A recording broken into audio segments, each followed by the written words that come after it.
everybody, welcome back. I'm going to show you today how to make these cute little filler flowers. They add a lot of dimension to your ribbon work and they're nice to have instead of always having roses. So anyway, okay, I'm going to use the wired ribbon, and I've made a diagram so that you can kind of see before we get started what we're going to do. You want to divide your ribbon into equal parts. You can make a 3-petal flower, you can make a 4-petal flower, a 5, 6-petal flower. But anyway, you want to, that's a knot, and then these represent just a running stitch. We're going to make a series of looped petals, and whichever, I'm going to use this ribbon, and I want the pink to be the center of my flower, and so you want the knot to start on the center, so not the center. Okay, and you do want to have a knot. You can't do a little securing stitch. You really need a knot because you're going to pull on this, and so use good thread. Okay, and so all I've done is just mark my ribbon. I don't know, you probably can't see that, but it's disappearing ink, and I've just marked it 4 petals, and I've started, can you see that? I've started right here. So I just did a running stitch, and you can see it really does not matter. You don't have to try to make nice, neat little stitches. The only thing about this is we're going to loop, just remember this, you're going to loop your thread over, and that's what's going to pull it up and make it a petal. So that's the only tricky part about this. Okay, so I've done a running stitch here. I'm going to come right back down beside of the same stitch and try to get this fairly close.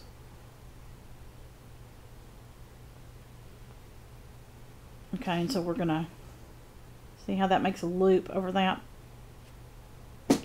Okay, and then I'm just gonna make a running stitch across here till I get to my next mark. And I have the mark right there. Okay, and then come up and make a running stitch. Okay, you can see how that's already, and you know, you might want to go ahead and start gathering your thread up a little bit because it's hard to pull this through. So now make sure on the top that you pull the thread back over. We're going to come back down beside the same stitch. See that? And I'm going to make a running stitch, and I need to flip my ribbon over. It's easier if you flip it over and make your running stitch alongside there. And then when you get to your next mark, stop, make your running stitch back towards the top,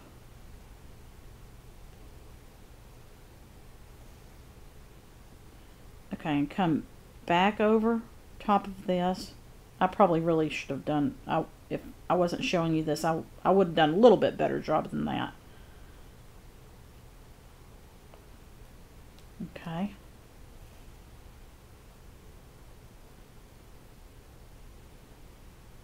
And do your running stitch till you get to your next mark.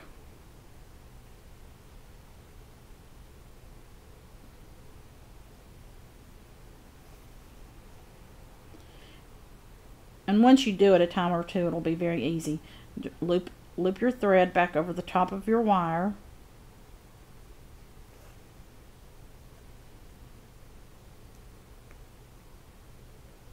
I'm going to make a running stitch.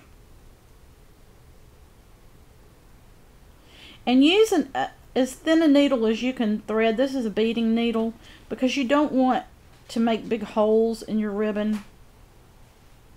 Okay. And so this will be our last petal. I'm going to come back over the top, and then this will be the end right here. So you can see that we have the four U-shaped petals, knot and knot. Okay, so start drawing it up. And I always wrap my finger around my thread to kind of give me a little bit of tension. And you have to be a little bit careful with this and try to gather it a little bit at a time.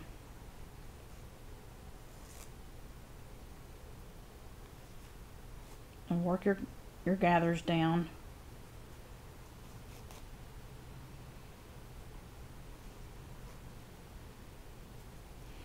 Okay.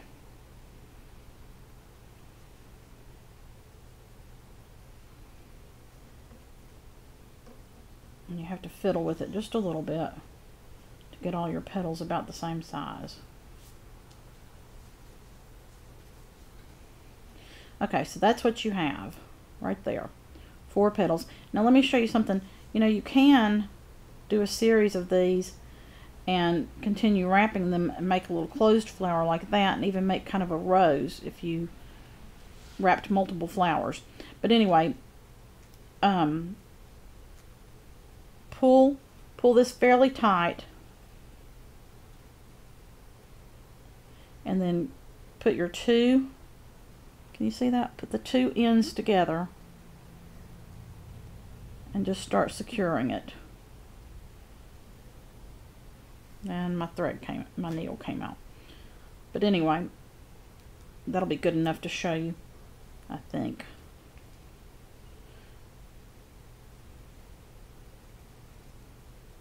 Okay, if we weren't on camera, I would go ahead and I would rethread that needle and start that over. But then you just work your little petals into shape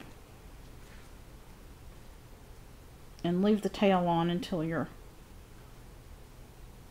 and if I did several more gathering stitches, that would close that up and make a neater little flower on that end.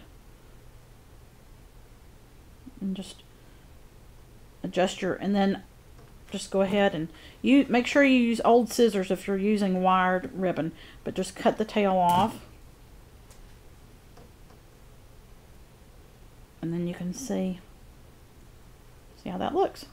And then I was going to show you how to make the leaf, but I'll make that on the next video since I'll have to rethread my needle. So thank you all, and I appreciate all my new subscribers, and I'll show you how to make this little leaf in the next video. Thanks everybody. Bye.